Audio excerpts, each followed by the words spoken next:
장기적으로 고성장하는 중국 헬스케어 산업에 분산 투자하고 싶다면 크레인쉐어스 MSCI All China Healthcare Index ETF Q 알아보도록 하겠습니다. 왜 중국 헬스케어 산업에 주목해야 하는가 하나씩 이유를 살펴볼게요. 첫 번째는 고령화 때문에 그렇습니다. 아시다시피 지금 중국이 90년대 초만 해도 고령화 비율이 한 자릿수였죠. 6%도 안 되는 상황이었는데 최근 들어서 기울기가 굉장히 가팔라지고 있습니다.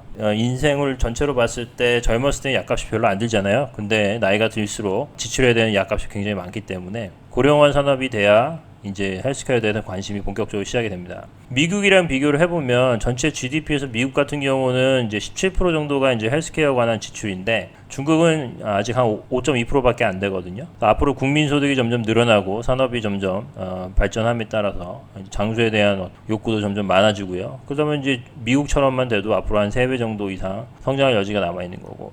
가장 큰 전 세계 5개 그 헬스케어 시장으로 봤을 때 프랑스, 독일, 일본, 미국 다 포함해서요. 압도적으로 이제 중국 같은 경우가 과거 10년이랑 5년 둘 다 봤을 경우에 성장 스피드가 아무래도 제일 빠르다. 10년 평균으로 보게 되면 한 17% 정도 되고요. 5년 평균으로 봐도 지금 한 10% 이상의 성장성을 보이고 있습니다. 미국은 여전히 꾸준하게 성장하고 있고요.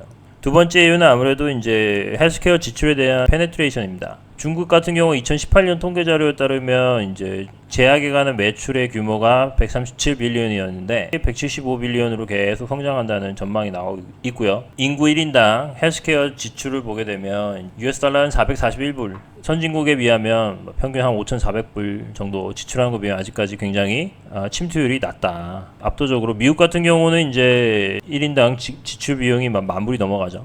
나머지 유럽 국가들도 봐도 이제 4,000불에서 5,000불대인데 중국 같은 경우는 아직 1,000불도 안 되고 있죠. 이게 앞으로 점점 증가할 것으로 이제 보이기 때문에 성장성이 있다. 세 번째는 이제 도시화 산업화입니다. 아무래도 농촌에 살 경우에는 이제 경제적으로는 사실 여유가 없지만 그래도 몸을 많이 움직이고 건강적인 측면에서는 어떻게 보면 운동도 많이 하기 때문에 장점이 있을 수가 있는데 아무래도 이제 도시로 인구들이 몰려들다 보니까 식생활도 굉장히 서구화되고 오피스 워크가 많다 보니까 운동량도 줄어들게 되죠. 그러다 보니까 각종 이제 건강에 대한 암이라든지 이제 당뇨라든지 비만이라든지 여러 가지 문제가 발생하는 거죠.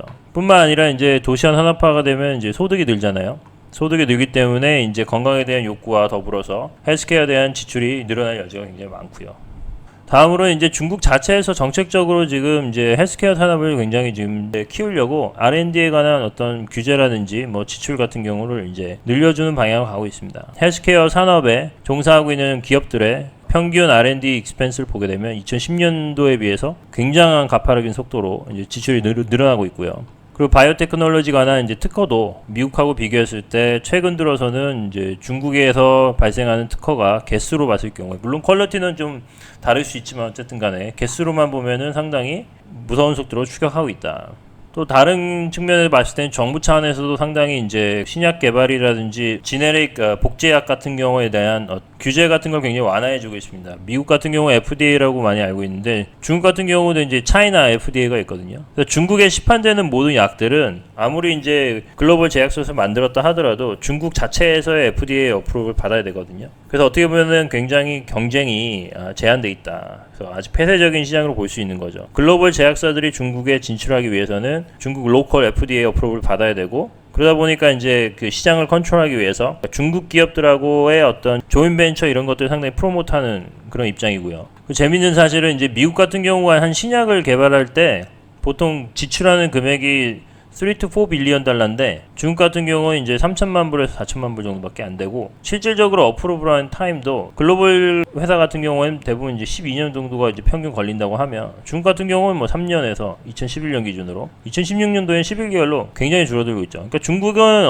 어쨌든 간에 이제 정치 시스템이 굉장히 독특하기 때문에 정부가 의지를 가지고 한 분야를 키우려고 하면 상당히 이제 규제 같은 것도 완화시켜 줄 수 있는 그런 부분도 있고 어떻게 보면 이제 데이터량도 많고요. 그래서 상당히 어떻게 보면 헬스케어 쪽으로 발전시키기에는 특화되어 있는 어떤 나라라고 볼 수도 있습니다. 그래서 요약을 하자면 4가지 크게 이유를 보게 되면 이제 고령화, 그리고 이제 산업화, 도시화, 그리고 인컴이 점점 증가하고 있다. 그리고 이제 정부의 어떻게 보면 우호적인 헬스케어에 관한 정책들, 굉장히 규제를 간소화해주는 그런 정책들 때문에 현재도 굉장히 가파른 속도로 증가하고 있고 성장 속도가 앞으로도 전망이 밝을 수밖에 없다. 아무리 뭐 중국에 대한 정치적인 입장이 다를 수가 있고 그리고 중국에 대한 선호도가 다를 수 있다 하더라도 요거는 사실 굉장히 부인하기 어려운 팩트죠.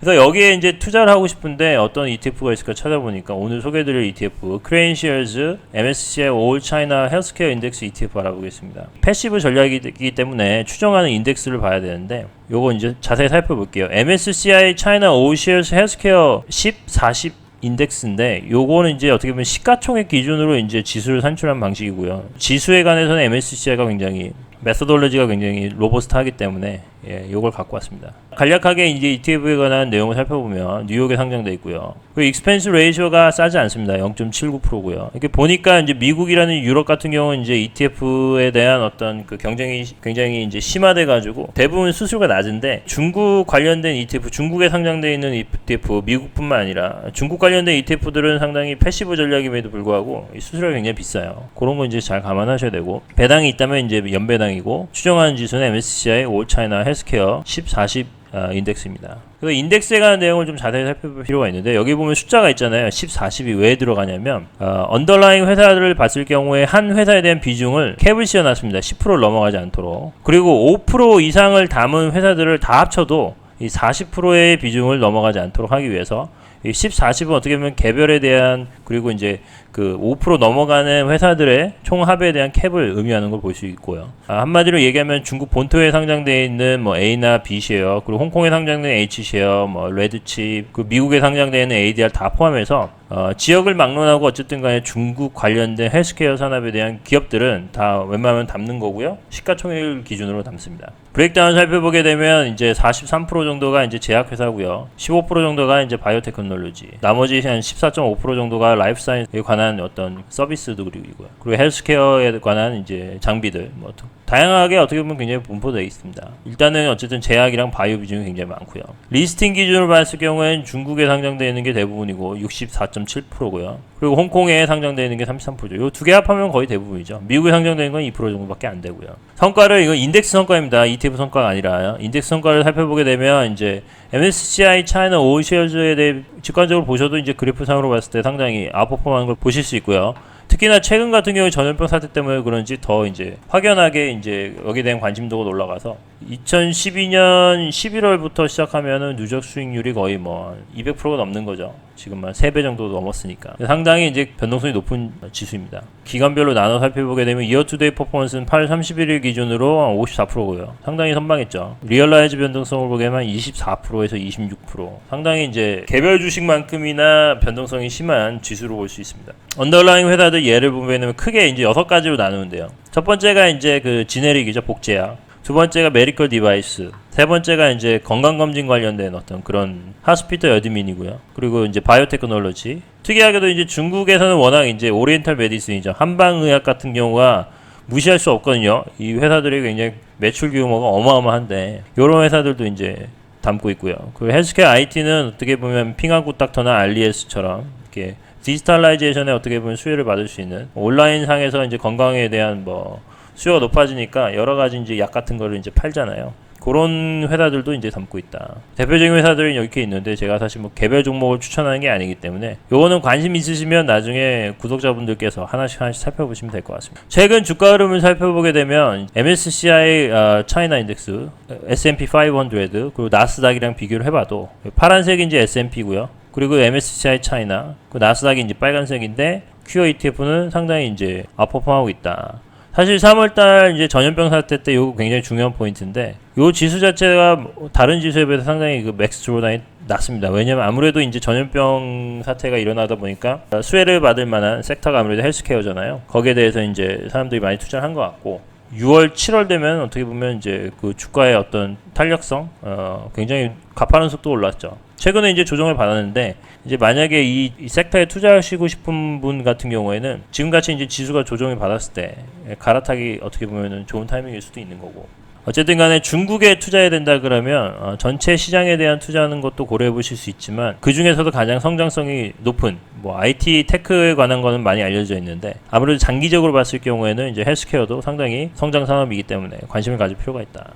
그럼에도 불구하고 리스크 요인이 있습니다. 첫 번째는 아까 말씀드렸듯이 변동성이 굉장히 높고요. 거의 개별 주식 투자하는 만큼의 어떤 그 마음고생을 하셔야 될 수 있습니다. 두 번째는 이제 개인적으로 생각하는 건데, 제가 이제 중국 기업들 같은 경우는 상당히 이제 기업 지배 구조가 불투명하다고 생각을 하기 때문에, 특히나 이 건강에 관련되고 이제 바이오 대응 그 회사이기 때문에 이 소유주가 과연 누구인가, 그리고 이제 정부의 어떤 관계를 가지고 있는가에 따라서 외풍에 상당히 이제 휩싸일 수도 있고, 실질적으로 어떤 회계 조작 뭐 이런 리스크가 충분히 있다고 보거든요. 그렇기 때문에 개별 기업에 대한 투자보다는 이런 섹터 ETF를 하시는 게 좋은데, 그럼에도 불구하고 여기 들어가는 회사들이 100% 이런 거로부터 자유로울 수 없기 때문에 그런 거에 대한 리스크는 좀 감안을 하셔야 될 것 같습니다. 세 번째가 이제 미중 관계 악화인데, 이게 왜 그러냐면 아까 말씀드렸듯이 이제 글로벌 제약사 그리고 뭐 미국 회사들 파이저 같은 경우에도 이제 중국 시장에 진출하려면 이제 조인벤처를 주로 많이 하거든요. 그런데 이제 미국이랑 중국이랑 워낙 관계가 안 좋고, 특히나 요즘 같은 경우 이제 백신 개발이라든지 이런 건 거의 뭐 국가 안보에 직결되는, 거의 어떻게 보면 무기라고도 볼 수 있죠.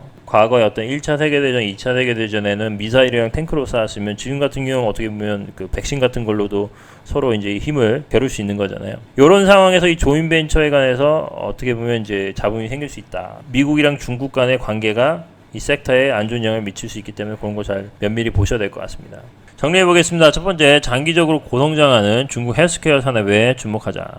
두 번째, 그 중에서도 오늘 설명드렸던 크레인쉐어즈, 그러니까 큐어 ETF 고려해볼만 합니다.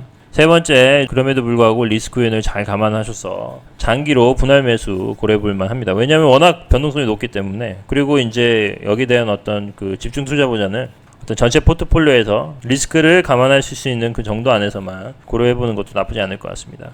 다음 판단은 각자 알아서 하시고요. 절대 추천 아닙니다.